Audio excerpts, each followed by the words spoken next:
So since the season, the regular season's done and the awards are starting to come out, I feel like we should kind of do our own picks. How do you feel? You like it?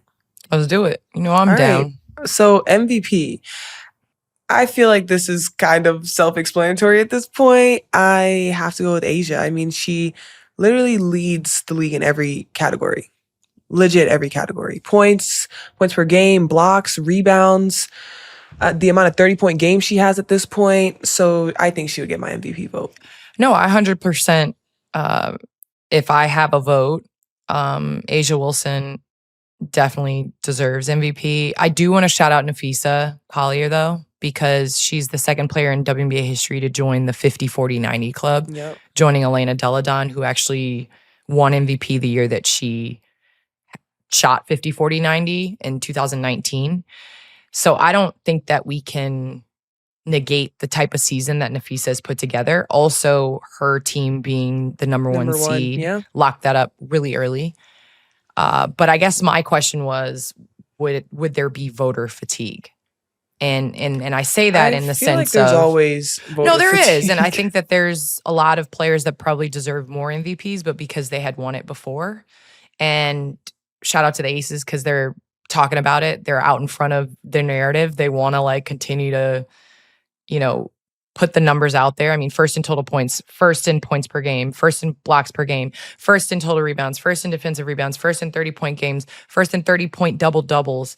I mean, that's Asia's stats. And I think the Aces are doing a good job of putting that out there and letting everybody know, let the numbers show. But similar to during the Jordan era, Karl Malone got one, Charles Barkley got one, Jordan probably should have had more MVPs. Same thing with LeBron. I feel like Bron got to 4 and people were like, all right. That's enough. Yeah. So I guess that's my question. Is there going to be voter fatigue? Rookie of the year. All right. It's really hard. It's hard to decide who the Rookie of the Year is. I'm being sarcastic because people will get mad. Paige Bueckers. No surprise.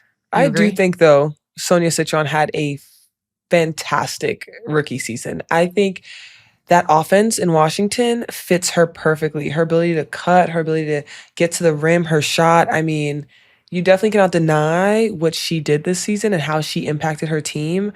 But I think just looking at Paige overall, I mean, I'd probably give it to Paige. I think 100%. I don't think it's if Paige gets it. I think does she get unanimous or does Sonia get some votes? Because honestly, I think Sonia's getting some votes. She should get some votes. She should. But Paige again, outstanding rookie year. Despite the wings struggling, Paige finished 5th in the league in scoring, 9th in assists, 6th in steals. Okay, defense. Yeah. Tied the rookie single game scoring record with 44 points. And that was actually the highest scoring game by any player this season.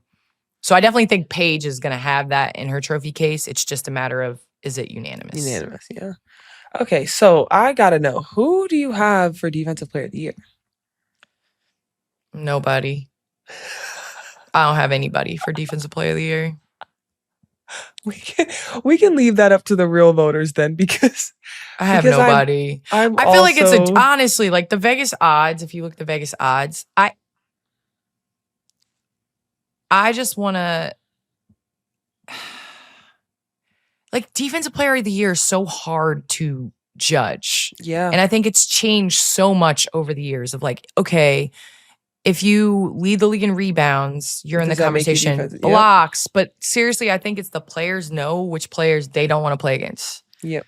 So is this like a you lock up 1v1, let me lock you up award? Or is this like a Defensive Player of the Year of how many shots? Because I know there's on the NBA side, people were sick of Rudy Gobert winning Defensive Player of the Year. And then he's put in ISOs in the playoffs and he can't be on the floor because they can't, you know what I mean? That was the argument.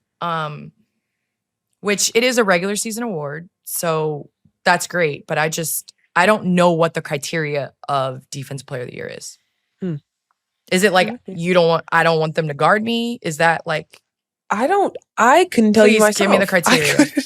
I mean, you're a player right now. What's the criteria? I don't know. Be good at defense.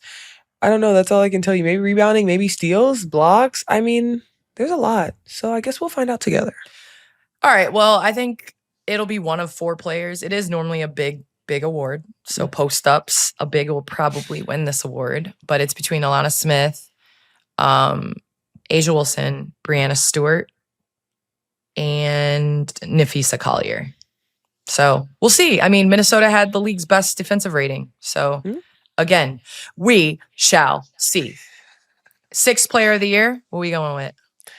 Ooh.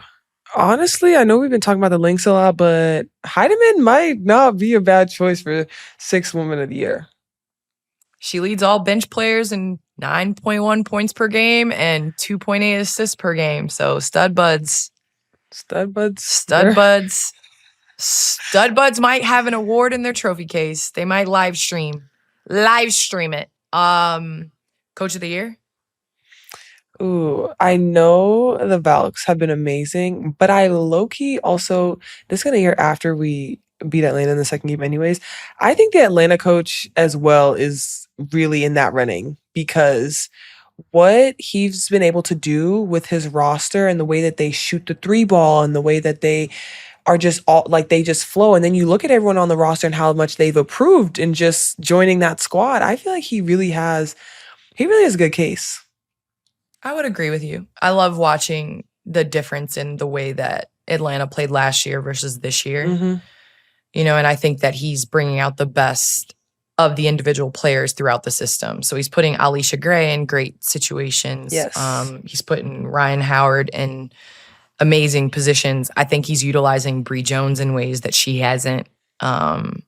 So yeah, I would have to agree, but I'm gonna have to go with Natalie Nakase. Like for an expansion team to make the playoffs in the first year, and honestly had a shot at making the 6th seed. No offense, Indiana, but could have locked up the 6th seed is remarkable. They've done it on the defensive end. They are hell to play against in the half court. Their half court defense is some of the best that I've seen in terms of just, textbook what you want. So anyway, Natalie Nakase has my vote. And the most improved player was already announced.